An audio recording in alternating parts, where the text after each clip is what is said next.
করার জন্য বলেছে, এফআইআর করার জন্য বলেছে, ম্যাজিস্ট্রেট ছাড়া যে পোস্টমর্টেম করা যাবে না, এই সমস্ত দাবি তুলে ধরেছে। আজকে যদি সেই জিনিসগুলো না করা যেত, তাহলে এই সরকার আগামীকাল অর্থাৎ সোমবার অভয়ার বিচার নিয়ে সঞ্জয় রায়ের আজীবন কারাদণ্ড হলো। এটাতে আপনি কতটা খুশি, না আর কার দাবি জানাচ্ছেন?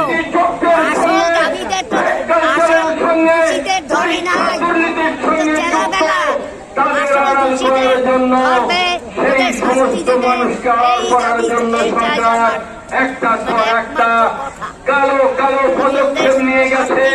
সে যাতে মানুষের সামনে এই সরকারের সঙ্গে সন্দীপ ঘোষ দুর্নীতি চক্র আর দ্রব্যমূল্য বৃদ্ধি বারবার দিনের পর দিন বাড়ছে, যাতে সাধারণ মানুষ অস্বস্তিতে পড়ছেন, কি বলবেন? আমরা কি এইসব চালাইতে পারি? বাংলার মানুষ, গ্যাসের দাম, বিশেষ করে বাংলার নারী সমাজ, বিদ্যুতের আবার দাম, বৃদ্ধ বনিতা সব সেদিন জেগে জিনিসপত্রের দাম উঠেছিল। এত বাড়িয়েছে, অভূতপূর্ব আন্দোলনে বাংলার এটা কমাতে হবে। আপনার নামটা?